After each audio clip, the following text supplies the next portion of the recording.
अन्या खुद से सवाल करती है पर अपने दिल को तसल्ली नहीं दे पाती। उसका मन घबरा रहा था पर अपने मन की दुविधा को जल्द मिटने के लिए अन्या जल्दी से खुद को ठीक कर कमरे में आती है और अपना पर्स और फ़ोन उठाकर जल्दी से कमरे से निकल जाती है। घर में इस वक्त कोई नहीं था, इसीलिए अन्या बिना किसी परेशानी के हॉस्पिटल के लिए निकल जाती है। एक उसके घबराए मन में रुद्र का ख्याल आ रहा था कि वो उससे बता दे और अपने साथ चलने को, तो वहीं दूसरा मन उसका घबरा रहा था। अगर उसका ये ख्याल झूठा साबित हुआ तो कहीं रुद्र को थोड़ा बुरा ना लगे। जब तक वो खुद कंफर्म नहीं होना चाहती थी तब तक उसके अंदर किसी को बोलने की हिम्मत नहीं थी। अन्या कुछ पल में हॉस्पिटल पहुंच चुकी थी। अन्या का पर्सनल बॉडीगार्ड जैन उसके साथ था, जिससे अन्या कॉरिडोर में ही रुकने का बोल खुद डॉक्टर से मिलने चली जाती है। अन्या के बढ़ते मन में सिर्फ घबराहट थी। उसका मन बार बार इस खुशी की चाह जाता रहा था तो दिल एक डर सा बनाए था। अगर उसका ख्याल झूठा हुआ तो अन्या इसी धड़कते दिल को थाम अकेले ही डॉक्टर के केबिन में चली जाती हैं। करीब आधे घंटे बाद वो डॉक्टर के केबिन से निकलती हैं तो उसके एक्सप्रेशन कुछ खाली से थे। अन्या सामने लगे चेयर पर बैठ अपना सिर खामोशी से दीवार से टिका देती है। चेहरे पर खामोशी थी तो मन में बेचैनी और डर के साथ पुराने दर्द भी। वो वहाँ वैसे ही न जाने कितनी देर यूं ही बैठी रही। इसका एहसास अन्या को भी नहीं था। कुछ पल के बाद एक नर्स अन्या के पास आते हुए काफ़ी पोलाइट में वे में कहती है, एक्सक्यूज़ मी मैम, डॉक्टर ने आपको अंदर बुलाया है, आपकी रिपोर्ट्स आ चुकी हैं। अन्या नर्स की बात सुन एक नज़र उसे देख धीरे से हाँ में सिर हिलाती है। अन्या के चेकअप के बाद डॉक्टर में टेस्ट करने को कहा था, जिसकी रिपोर्ट्स कुछ पलों में आ चुकी थी। अन्या का दिल रिपोर्ट्स का और भी ज़्यादा धड़कने लगा। उसके हाथ पांव ठंडे होने लगे। इस वक्त उसे सच में किसी अपने के साथ की काफ़ी ज़रूरत थी, लेकिन वो अकेली थी। अन्या अपने आप को शांत करने की पूरी कोशिश करते हुए उठती हैं और केबिन के दरवाजे को लॉक करती हैं। अंदर से डॉक्टर की परमिशन की आवाज़ आती है। अन्या अंदर आते हुए चुपचाप डॉक्टर के सामने वाली चेयर पर बैठ जाती है। डॉक्टर को अन्या की रिपोर्ट्स पढ़ रही थी। वो उन्हें नीचे टेबल पर वापस से रखते हुए अन्या की तरफ देखकर कहती है, how you feel now missus Chauhan. Anya उसका सवाल सुन एक नज़र रिपोर्ट्स को देख बेचैनी से कहती है, फाइन डॉक्टर। डॉक्टर अन्या की आंखों में बेचैनी देख मुस्कुराते हुए कहती हैं, अब फाइन से काम नहीं चलेगा मिसिस चौहान, अब आपको बेस्टेज अपना ख्याल रखना होगा। डॉक्टर के यूँ बोलने पर अन्या कन्फ्यूज सी उन्हें देखती है तो अपनी मुस्कान को 10 गुना बढ़ाकर कहती हैं, congratulations Mrs Chauhan, you conceive it, you are pregnant. Anya doctor की बात सुन जैसे सुन सी पड़ जाती हैं। उसके कानों में बस डॉक्टर के लास्ट शब्द गूंज रहे थे, you conceive it, you are pregnant. वो हैरान नज़रों से बस डॉक्टर को देख रही थी। फिर उनकी बात जैसे दोबारा कंफर्म करते हुए कहती हैं, it's true doctor, I have a baby. Doctor Anya के जज्बात समझ सकती थी, इसीलिए वो उनके हाथ पे अपना हाथ रखते हुए कहती हैं, yes Mrs Chauhan, you have a baby. Anya doctor की बात सुन धीरे से अपनी टमी को छूती हैं, फिर नम आंखों से डॉक्टर को देखकर कहती हैं, thank you doctor, thank you so much. Doctor मुस्कुराकर कहते हैं, you are welcome Mrs Chauhan. वैसे मिस्टर चौहान कहाँ हैं? आई मीन इस वक्त तो उन्हें आपके साथ होना चाहिए था ताकि मैं आप दोनों को एक साथ आगे ज़रूरी रूटीन और मेडिसिन प्रोसेस सब समझा सकूं। डॉक्टर की बात सुनते ही अन्या को रुद्र का ख्याल आता है, जिससे उसकी खुशी दुगनी हो जाती है। फिर सोच जल्दी से कहती है, एक्चुअली डॉक्टर वो थोड़े बिजी हैं, आप मुझे बता दें, मैं ख्याल रखूँगी। अन्या की बात सुन डॉक्टर अन्या की रिपोर्ट्स दोबारा उठाते हुए कहती हैं, वेल आई गेस यहाँ आप सिर्फ माँ नहीं बनने वाली हैं मिसिस चौहान, वो भी डैडी बनने वाले हैं। So baby needs equal love and care of both parents, then I think he must be here. Anya doctor की बात सुन कुछ शर्मिंदे हुए कहती है, एक्चुअली डॉक्टर सच कहूँ तो मैंने उन्हें इस बारे में कुछ कहा नहीं है और ना ही बताया है। मैं पहले खुद कंफर्म होना चाहती थी। अगर उन्हें पता होता इस बारे में तो मेरे पास वो साए की तरह होते। He is very caring husband, must be ward the father also and I am sure. Anya की बात सुन डॉक्टर बदले में बस मुस्कुराते हुए अपनी पलकें झुका देती हैं। फिर रिपोर्ट्स पे नज़रें फेर सीरियस टोन में कहती हैं, कोई बिग होप नहीं दूंगी मिसेस चौहान मैं आपको अभी, because baby need too much care and precaution. आपको अपना हद से ज़्यादा ख्याल रखना होगा। बेबी की ग्रोथ उतनी अच्छी नहीं है जितनी बुरी भी नहीं। प्रोग्रेस हो सकता है, अभी ज़्यादा टाइम नहीं हुआ है। ये शायद आपके पुरानी इंजरी का नतीजा है, इसीलिए आपको एक्स्ट्रा से भी एक्स्ट्रा केयर करना होगा। मेडिसिन, फूड, रेस्ट सब कुछ टाइम पे लेना होगा और सबसे ज़्यादा ज़रूरी है नो स्ट्रेस। किसी बात का स्ट्रेस लेने की आपको परमिशन नहीं है, ओके। डॉक्टर की बात सुन अन्या का खिला चेहरा परेशानी में घिरने लगा था, जिसे देख डॉक्टर विश्वास से उसके हाथ पे अपना हाथ रख मुस्कुराते हुए कहती हैं, after all of thought baby बिल्कुल अभी ठीक है और स्टेबल है। उसकी कंडीशन तो चिंता नहीं लेना है, बस कुछ बातों का बस आपको ख्याल रखना है और अपना ढेर सारा। फिर मजाक के अंदाज में अपने हस्बैंड के साथ, ओके। अन्य भी डॉक्टर की बात से थोड़ी शर्माहट वाली मुस्कान के साथ हाँ में सिर हिलाते हुए कहती है, थैंक यू डॉक्टर। डॉक्टर फिर अन्य की सारी डिटेल देते हुए उसे रिपोर्ट दे देती हैं। अन्य दोबारा डॉक्टर को थैंक यू कहते हुए वहाँ से निकल जाती है और दरवाजे से बाहर आती है।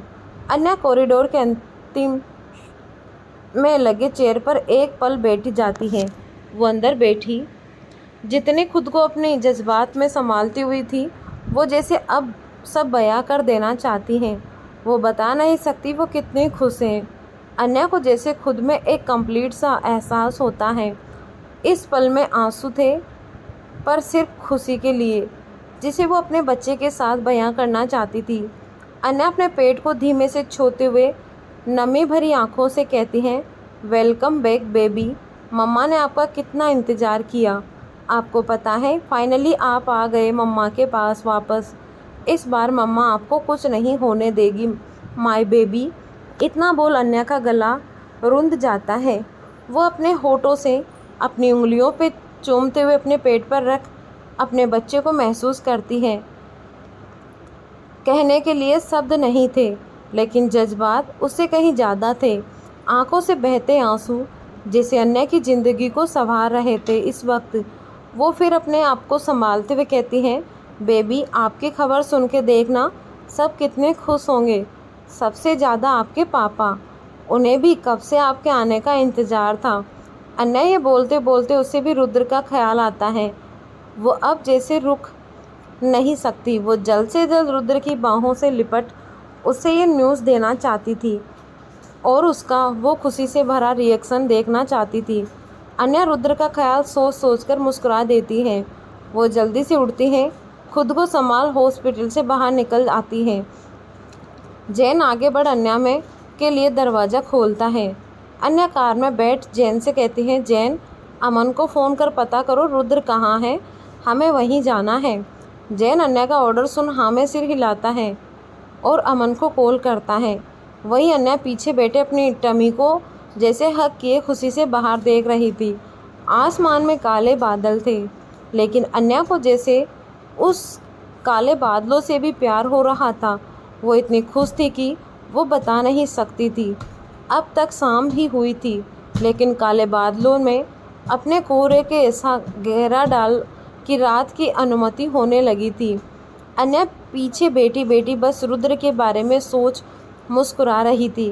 कैसा होगा उनका रिएक्शन, कैसे कहेगी अन्या ये खुशखबरी। ये सब सोच सोच अन्या खुद में ही खोई थी।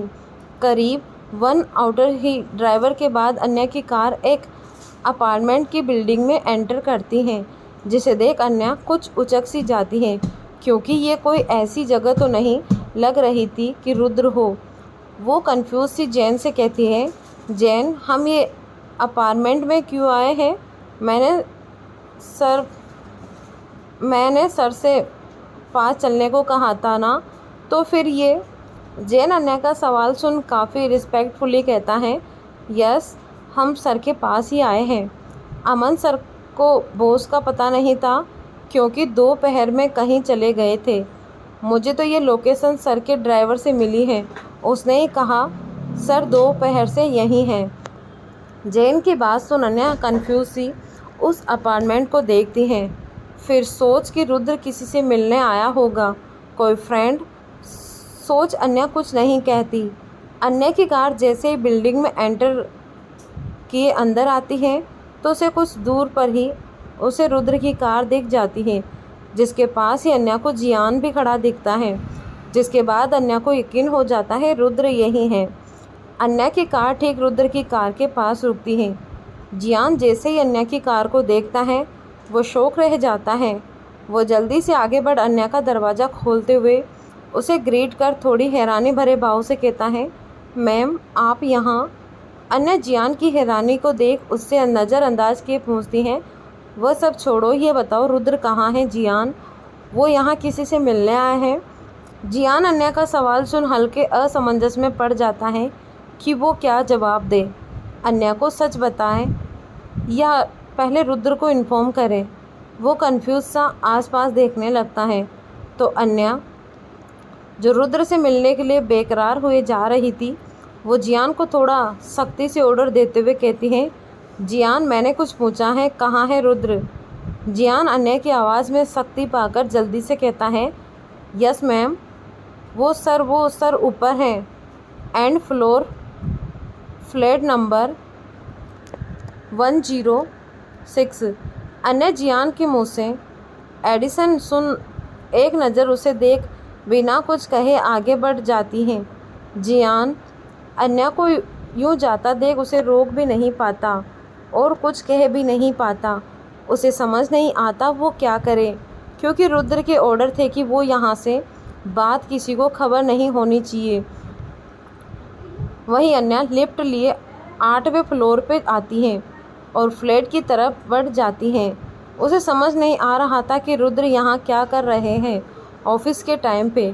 यहाँ कौन सी ऑफिस मीटिंग है?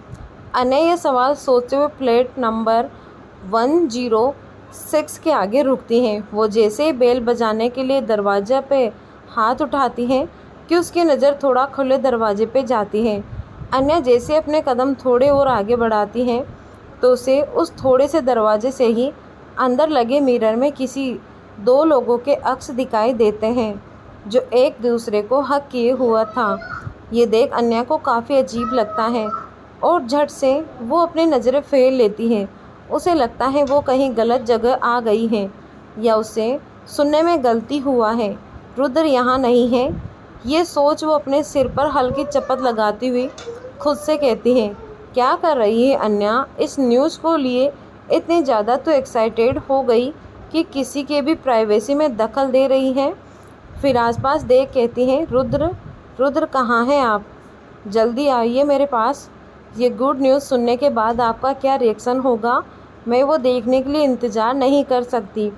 इतना कहते अन्या के होठों पे मुस्कुराहट लिए जैसे जाने के लिए अपने कदम बढ़ाती हैं कि तभी उसके कानों में जानी पहचानी आवाज़ पड़ती है, I am pregnant mister Chauhan. Anya के बढ़ते कदम इन शब्दों को सुनकर जम से जाते हैं। वो असमंजस में हैरानी के भाव ले वापस अंदर देखती हैं तो अंदर से एक लड़की की रोने की आवाज़ आती है, I am pregnant mister Chauhan, और ये आपका बच्चा है। इन शब्दों के साथ अन्या अंदर खड़े लोगों को देख शौक के कारण जिसे सब भूल जाती हैं, क्योंकि अंदर जो लड़की रो रही थी वो उसकी बहन दिव्यंका थी और जिससे लिपट कर कह रही थी वो उसका पति रुद्र था। ये देख अन्या का दिमाग जैसे ब्लैक सा हो जाता है और साथ ही उसके कदम कुछ डगमगा से जाते हैं। उसके बाद अंदर क्या बात हुई जैसे उसका अन्या को होश ही नहीं रहा था। वह दरवाजे से कुछ पीछे हटते हुए दीवार से सटे बस सुन सी खड़ी रहती हैं। उसे समझ नहीं आ रहा था उसके कानों में पड़े शब्द उसे ज़्यादा तकलीफ दे रहे थे या आंखों के देखे पल। ये सब सोचते हुए अन्या एक नज़र उस फ्लैट के दरवाजे को देख मुंह फेर लेती हैं और खुद को संभालते हुए वहाँ से निकल जाती हैं। अन्या को इस वक्त कुछ समझ नहीं आ रहा था, न दिमाग उसका साथ दे रहा था, न दिल। उसका दिल तो ये भी नहीं कह पाया कि वो ये सब भरोसा करने से पहले अंदर जाकर रुद्र से सीधे मुंह सवाल करे। अन्या खुद को संभाल ले नीचे आती है और बिना कुछ कहे कार में बैठने लगती है तो जियान जो कार के पास खड़ा था अन्या का इंतज़ार कर रहा था, वो उसके पास आता है तो अन्या बिना किसी भाव के सीधे लहजे में ऑर्डर देने वाले अंदाज में कहती है, मैं यहाँ आई थी जियान, रुद्र को नहीं पता चलना चाहिए। जियान रुद्र अन्या की बात सुन बस धीरे से हाँ में सिर हिलाता है और अन्या को वहाँ से जाते देखने लगता है। अन्या के चेहरे पर जितने खुशी के अल्फाज थे वो उसके बाहर आते हुए जैसे कोरे कागज़ जैसे लग रहे थे, जहाँ न खुशी थी, न दुख, न दर्द, न गुस्सा, न नफ़रत। जैसे वो अन्या को ही नहीं जिसके चेहरे हर वक्त कोई ना कोई भाव रहते थे, वो तो एक पत्थर की मूर्त बनने लग रही थी। अन्या चुपचाप बिना किसी भाव के खिड़की के बाहर देख रही थी। एक पल में अन्या के लिए मौसम का अर्थ ही बदल गया। वो काले घनाघोर बादल जैसे उसकी ज़िंदगी के आने वाले कल की पहचान बनने जा रही थी। कार कब घर की दहलीज पे जाकर रुकी, अन्या को तो इसकी भी खबर नहीं हुई। जब जैन ने उसके लिए पीछे का दरवाज़ा खोला तब जाकर अन्या को पता चला। वो एक नज़र घर को देखकर धीमे कदमों से चल अंदर बढ़ गई। हॉल में दिग्विजय जी, आकाश जी, रेहान, तविश और अभय सब बेटे अपने अपनी बातों में लगे थे। अन्या अंदर आती है तो रेहान अन्या को देख चहकते हुए कहता है, अरे भाभी आप आ गई, अच्छा हुआ, मैं कब से आपकी राह देख रहा था। आपके हाथों की कॉफ़ी जब तक न पी लूँ मेरे दिल को सुकून और दिन भर की थकान से जैसे छुटकारा नहीं मिलता, प्लीज़ बना दो। तभी तविश भी बीच में अपना हाथ खड़ा करते हुए कहता है, हाँ भाभी मेरे लिए भी एक। अन्या जो वहाँ होकर भी जैसे उनकी बातें सुनकर भी ना सुनी हो, जैसे वो बिना किसी को जवाब दिए हॉल से गुजरते हुए सीढ़ियों की तरफ बढ़ जाती हैं। ये देख रेहान हैरानी से कहता है, भाभी आप वहाँ कहाँ जा रही हो, किचन तो इस तरफ है। इतना बोलते उसकी आवाज़ धीमी हुई और चुप हो जाती है क्योंकि अन्या बिना उसकी बातों पे ध्यान दिए जैसे रोबोट बनने चली जा रही थी और सीढ़ियों से होते हुए ऊपर की तरफ बढ़ चुकी थी। अन्या का ऐसा बिहेव सबने देखा। रेहान अपने सिर को हल्का कुचलते हुए असमंजस में कहता है, ये भाभी को क्या हुआ, मेरी बात सुनी भी नहीं, अपने ख्यालों में है जैसे। स्ट्रेस ना। फिर खड़ा होते हुए कहता है, मैं देख कर आता हूँ, उन्हें कहीं तबीयत तो नहीं खराब है उनकी। इतना बोल रेहान जाने लगता है तो अभय उसका कंधा पकड़ते हुए रोकते हुए कहता है, रेहान शायद थक गई होगी, देखा ना नहीं अभी अभी बाहर से आई है। भाभी तो हम उन्हें डिस्टर्ब नहीं करते, आराम करने देते हैं। रेहान अभय की बात सुन तुरंत सोचते हुए कहता है, पर अभय भाई आपने देखा नहीं, भाभी बिल्कुल अलग सा बिहेव किया है आज। इतने टाइम से तो भाभी ने नहीं किया कभी। उन्होंने तो मेरी बातों का जवाब देना तो दूर, मेरी तरफ जैसे देखा तक नहीं। आपको कुछ गड़बड़ नहीं लग रही है? अबे रेहान की बात सुन उसके सिर पर हल्की चपत देते हुए हंसते हुए कहता है, क्या गड़बड़ रेहान? अब उनका मन नहीं होगा कुछ कहने का या सुनने का? नहीं होगा तुम्हारी बातों का ध्यान? तुम भी ना ये CID वाला दिमाग लगाना बंद करो, क्योंकि लड़कियों को समझना इस दुनिया में अकेले जंग जीतने से भी ज़्यादा मुश्किल काम है। फिर उसके चिन को उंगलियों से पकड़ उसे हिलाते हुए हंसकर कहता है, और तुम तो उस जंग में खुशी खुशी कूदने वाले हो, इसीलिए उसके लिए प्रिपेयर होने के लिए तुम्हें मैं आज से ग्रेट मास्टर शेफ अभय गोयल के हाथों की कॉफ़ी पिलाता हूँ, चल। इतना बोल अभय रेहान के कंधे पर हाथ डालते उसे किचन की तरफ ले जाता है। रेहान एक नज़र सीढ़ियों से ऊपर देख अपना सिर झटकता है कि शायद वो ज़्यादा सोच रहा है। अन्या सच में थक गई होगी, इसीलिए वो ऐसे बिहेव की। वो भी हंसते मुस्कुराते अभय से शरारत किए किचन में चला जाता है। कॉफ़ी का नाम तभी भी उसके पीछे चला जाता है। भाई अभय के हाथ की कॉफ़ी से लेकर फूड सब कुछ सच में काफ़ी टेस्टी होते हैं। ये मौका कैसे वो गवा दे। वहीं दूसरी तरफ अन्या अपने कमरे में आती हैं, सीधा वॉशरूम में आ जाती हैं और वॉश बेसिन में टेप कर ठंडे पानी की लगातार बौछार अपने चेहरे पर करती हैं, जैसे खुद को इस बुरे ख्वाब से जगा रही हो। काफ़ी देर यूँ छींटे अन्या के कपड़े से तक गीले हो गए, पर वो जैसे रुकना नहीं चाहती थी। कुछ देर बाद वो रुक कर अपना खाली पड़ चुके अक्स को आईने में देख कहती है, रुद्र ऐसा कर सकते हैं, वो मुझे धोखा नहीं दे सकते। वो और दिव्यंका नहीं, कभी नहीं।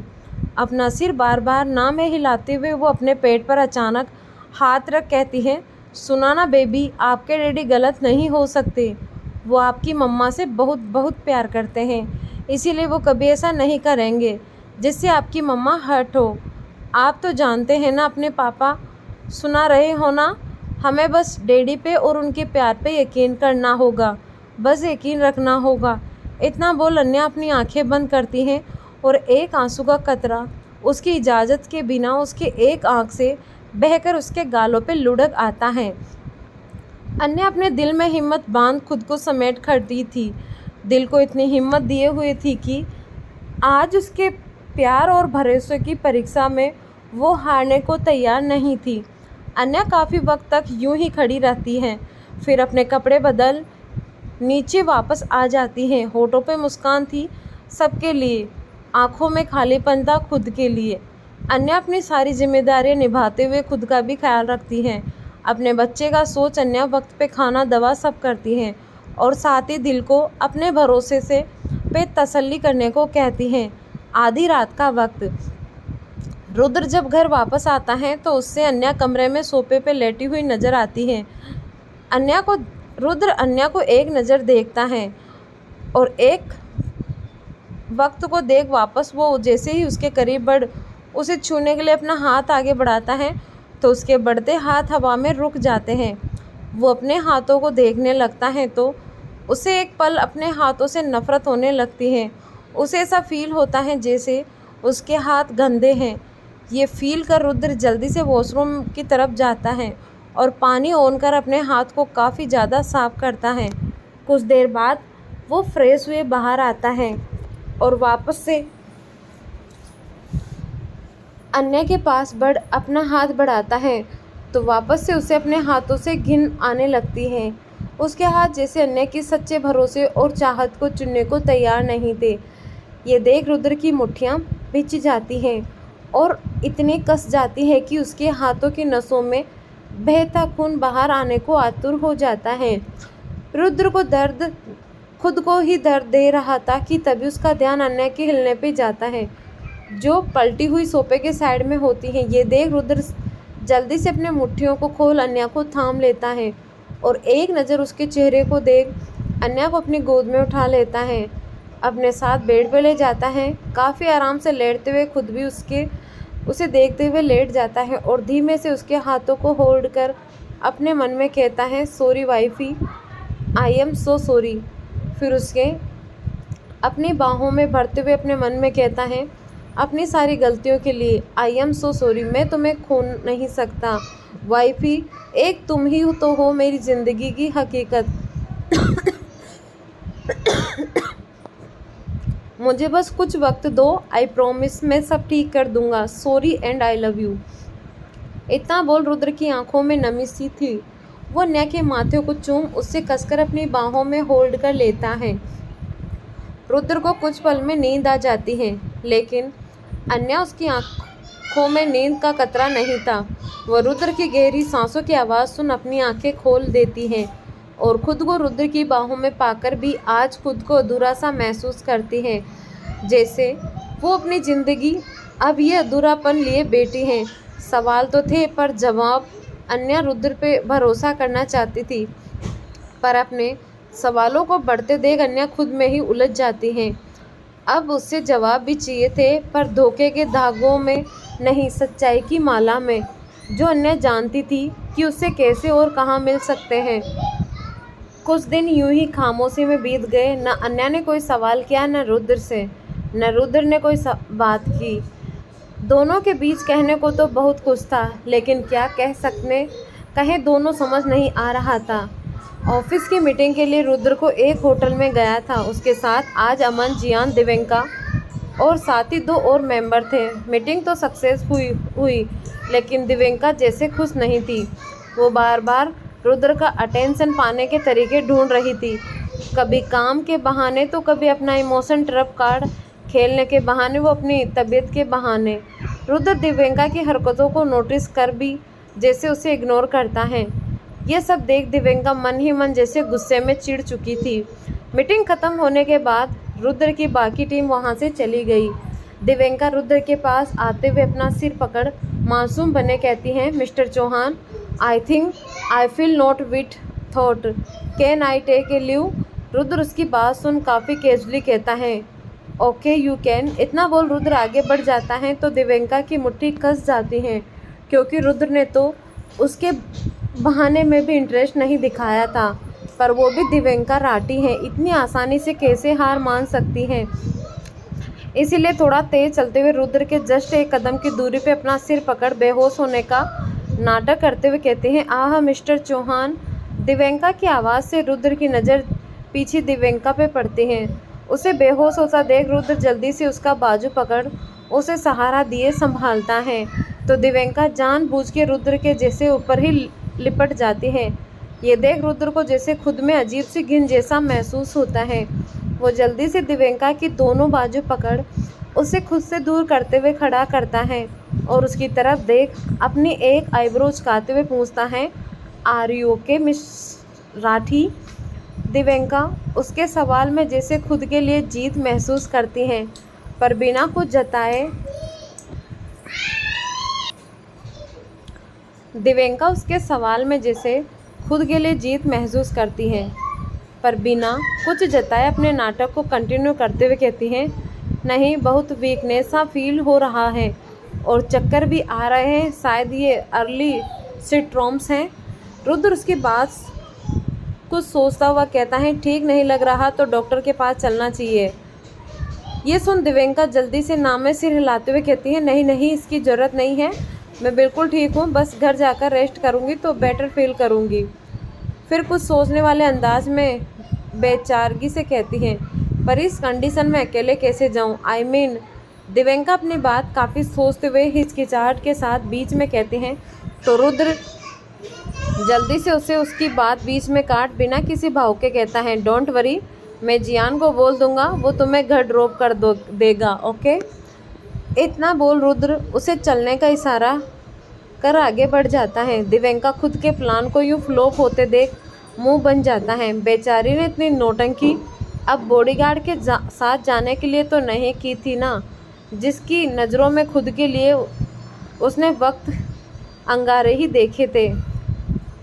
ये सब सोच दिव्यंका का मुंह बन जाता है, लेकिन वो इस वक्त कुछ कर नहीं सकती, क्योंकि रुद्र के सामने वो ज़्यादा नौटंकी नहीं कर सकती थी। वो बोझे कदमे से रुद्र के पीछे चल देती हैं। रुद्र होटल से निकल कार के पास आता है, जहां जियान कार का दरवाज़ा खोले रुद्र के लिए खड़ा रहता है।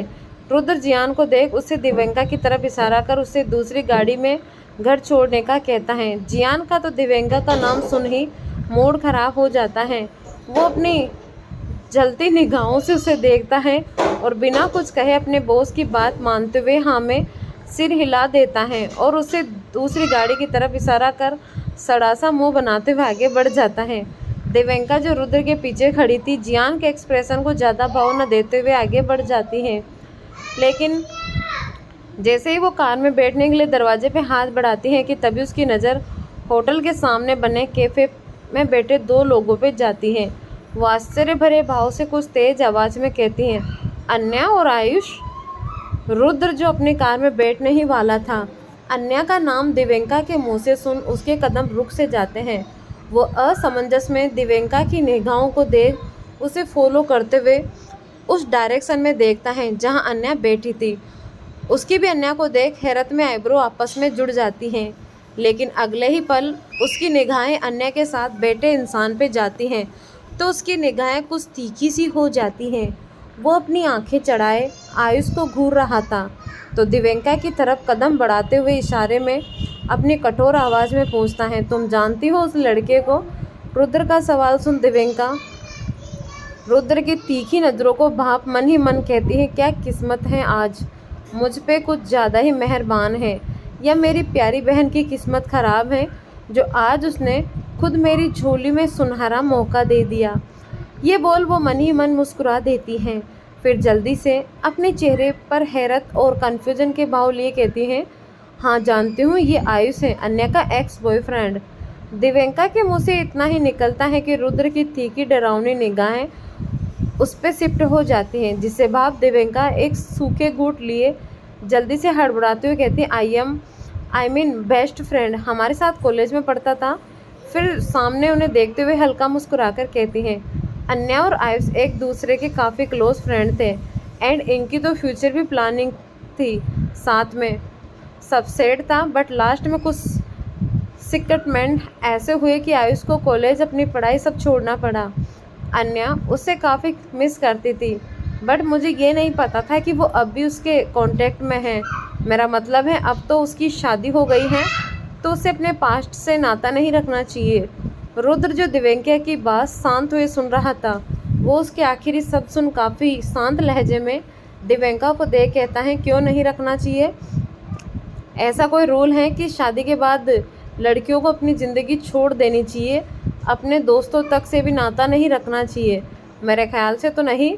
फिर अन्या को देख अपने पॉकेट में हाथ डाले कहता है, अन्या मेरी बीबी हैं, कैदी नहीं, वो अपनी ज़िंदगी फ्रील होके जी सकती हैं, उसे रोकने का हक न मेरे पास है न किसी को वो हक है। आखिर शब्द को रुद्र दिव्यंका की आंखों में देख एक वार्निंग भरे लहजे में कहते हैं। दिव्यंका रुद्र को यूं अन्या की तारीफ करते हुए देख अंदर ही अंदर जल भुन जाती हैं। रुद्र एक नज़र अन्या को वहाँ से जाने के लिए मुड़ता है तो दिव्यंका अपनी मुट्ठियाँ कसते हुए अपने हाथों को बांध लेती हैं और तंज भरे लहजे में कहती हैं, इतना भरोसा ठीक नहीं है मिस्टर चौहान, क्योंकि जब भरोसा टूटा है तो कांच की आवाज़ भी नहीं होती पर चुभन तो उतनी ही होती है। रुद्र दिव्यंका की बात सुन उसकी तरफ देखता है और उसकी आंखों में देखते हुए एक कदम आगे लिए कहता है, भरोसा नहीं प्यार है मिस राठी, इतना कि हर चुभन पे महलम बन जाता है। और क्यों नहीं होगा भरोसा, बीबी है वो मेरी, ये बात तुम्हें याद रखने की ज़रूरत है। और रही बात मेरी गलती की तो उसकी कीमत तुम्हें जब चाहे तब मिल जाएगी, बस बता देना कब क्या कितना चाहिए।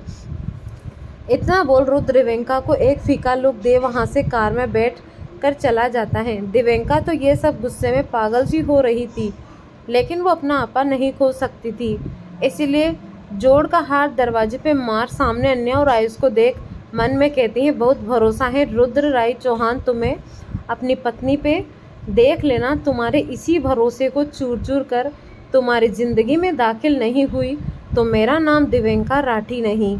मेरी कीमत तो तुम्हारी पत्नी बन वो जगह पाना है जहाँ ये मिडिल क्लास अन्या वर्मा अपना गुरूर लिए बैठी हैं। वेट एंड वॉच मेरे आखिरी बार का। इतना बोल दिव्यंका कार में बैठते हुए अपने फ़ोन से किसी को कॉल करती हैं पर उधर से फुल रिंग जाने पे भी कॉल कोई नहीं उठाता। ये सब देख दिव्यंका का जैसे खून खौलसा रहा था। वहीं दूसरी तरफ रात हो चुकी थी और रुद्र जो आज जल्दी घर वापस आ गया था वो बिना किसी को बताए चुपचाप अपने स्टडी रूम के चेयर पर बैठा अपने हाथों में शराब के गिलास लिए था, चेयर से सिर टिकाया था। उसके जहन में बार बार वो सीन आ रहा था जब अन्या आयुष के साथ कैफे में बैठी थी। रुद्र की कार जाते जाते भी रुद्र की निगाहें उन दोनों पे ही थी और उसने आयुष को अन्या के हाथ में अपना हाथ रख कुछ कहते हुए देखा था। उसके जहन में उनका साथ उनका हाथ ये सब चल रहा था।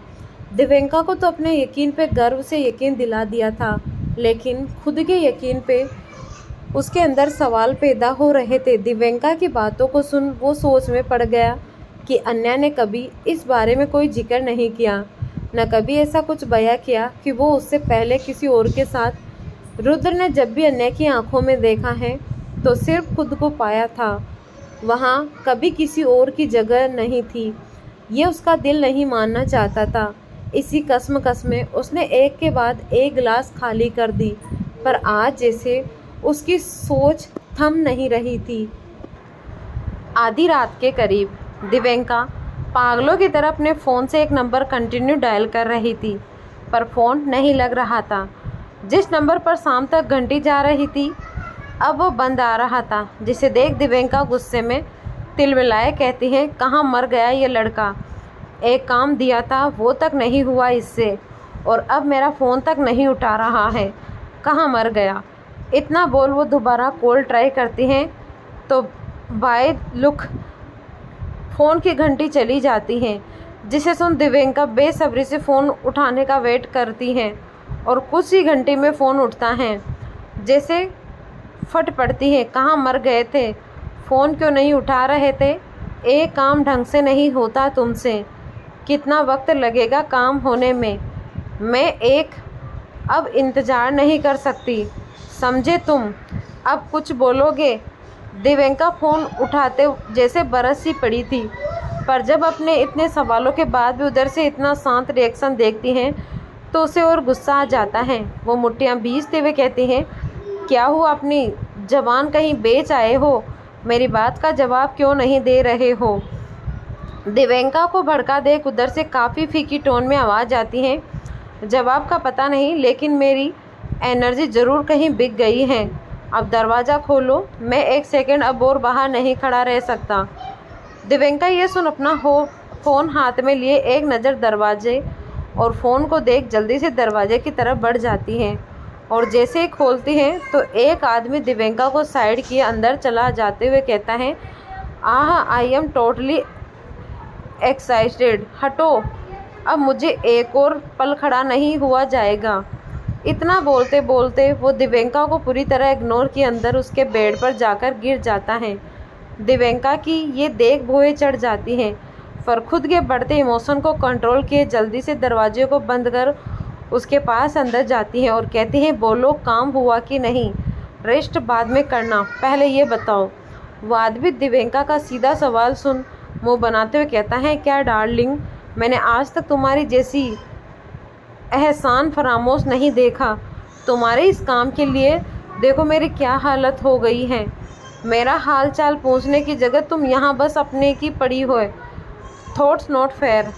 दिव्यंका उसकी बकवास सुनने अपना हाथ फोड़कर उसे घूरती है तो वो आदमी दिव्यंका के लुक को हवा में जैसे उड़ाते हुए अपनी जैकेट से एक एनवलप निकाल उसे देता है और फिर दोबारा बिस्तर पर फैल कर कहता है, अब कुछ मत कहना, मैं यहाँ से कहीं नहीं हिलने वाला हूँ। तुम्हें जो चाहिए था ना, मिल गया ना अब। दिव्यंका अपने हाथ में उस एनवलप को देख जैसे अपनी जीत का परचम देखती है, वो जल्दी से उसे खोल पड़ती है तो उसके चेहरे पर एक डेविल स्माइल आ जाती है। वो खुश होते हुए उस आदमी को देख कहते हैं, थैंक यू, नाउ तुम अब रेस्ट करो, क्योंकि टू आई शो का क्लाइमेट मैं खुद लिख दूँगी। इतना बोल वो कमरे से बाहर आती हैं और लगातार उस पेपर को देख खुशी से झूमते हुए कहती हैं, अब मुझे कोई नहीं रोक सकता वो हासिल करने के लिए जिस पे मेरा और सिर्फ मेरा हक है।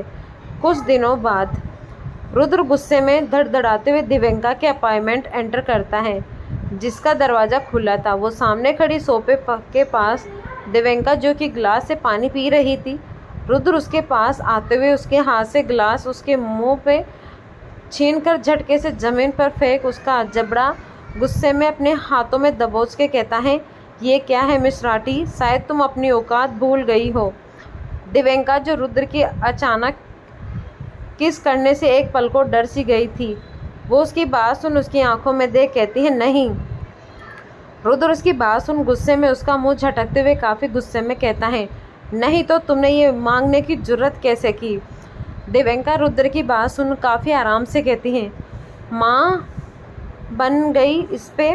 रुद्र उसकी बात पे अपनी आंखें सिकोड़ लेता है तो दिव्यंका काफ़ी आराम से अपने पेट पर हाथ फेर कहती हैं, हाँ मिस्टर चौहान, मैंने ये फैसला एक माँ बन किया है।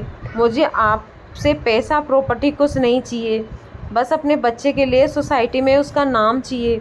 फिर बोलते बोलते दिव्यंका अपनी आंखों में आंसू लिए कहती है, मैं नहीं चाहती मेरे बच्चे को सोसाइटी कोई नाजायज़ कहकर पुकारे। पैसा, प्रॉपर्टी, वो पहचान मेरे बच्चे को नहीं दिला सकता जिसकी उसे ज़रूरत है।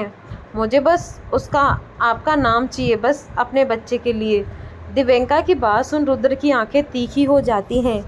वो गुस्से में दिव्यंका को देख कहता है, ये कभी नहीं हो सकता। तो दिव्यंका भी अपनी आंखों में आंसू लिए कहती है, क्यों नहीं हो सकता? आखिर मैं ऐसा भी क्या बड़ा मांग रही हूँ? मैंने ये तो नहीं कहा कि मिस्टर चौहान आप अन्या को छोड़ मुझसे शादी कर ले या मुझे चौहान परिवार की बहू बना दे। नहीं नहीं ना, मैंने तो बस अपने बच्चे के लिए उसकी पहचान मांग रही हूँ, तो इसमें गलत क्या है? रुद्र दिव्यंका की बात सुनने अपनी मुठ्ठियाँ भींचते हुए कहते हैं, गलत ये तुम पूछ रही हो मिस राठी, जिसने मुझे ही कहा था कि वो अपनी बहन को हर्ट नहीं करना चाहती, इसीलिए उसे कुछ न कहना बेहतर होगा। पर अब तुम मुझसे क्या पूरे सोसाइटी को चीख चीख कर बताना चाहती हो? इसमें सही क्या है? मैंने तुम्हें साफ साफ उसी वक्त कह दिया था कि इस अनजाने रिश्ते को आगे के ख्वाब में सजाने की हिम्मत नहीं करना। जो हक, जो जगह मेरी लाइफ में अन्याय की है, वो तुम्हें कभी नहीं मिल सकती। इतना बोल वो एक कदम आगे लेता हुआ उसे वार्निंग भरे लहजे में कहता है, एंड सबसे बड़ी बात ये मत समझना कि मैं अन्या से चुप हूँ इस बारे में क्योंकि मैं डरता हूँ। ऐसा बिल्कुल नहीं है। मैं चुप हूँ क्योंकि मैं उसे हर्ट नहीं करना चाहता, लेकिन अपने रिश्ते में ये झूठ ज़्यादा पल रहने नहीं दूँगा। मैं उसे सब बता दूँगा। पर याद रखना, अन्य की जगह मेरी लाइफ में मेरे नाम में कोई नहीं ले सकता, तुम भी नहीं, क्योंकि उसकी जैसी तुम तो बिल्कुल नहीं हो। इतना बोल रुद्र जाने लगता है तो दिव्यंका गुस्से से चीखते हुए कहती हैं, व्हाट डू यू मीन? मैं उसके जैसे नहीं हूँ। फिर एक तंज की हंसी में कहती हैं, तुम्हारी बीवी और मुझ में कोई फ़र्क नहीं है। आखिर वो भी शादी से पहले किसी के बच्चे की नाजायज़ माँ बन चुकी है, और उसमें और मुझ में क्या अंतर हुआ? दिव्यंका की बात सुन रुद्र के बढ़ते कदम जैसे हवा में जम गए। वो दिव्यंका की एक फीकी हंसी हंसते हुए कहती हैं, फ़र्क ये है कि वो मासूम बने चेहरे के साथ रहती हैं और मैं नहीं। तो दोस्तों, ये दिव्यंका आखिर चाहती क्या है, हम जानेंगे अगले भाग में। धन्यवाद।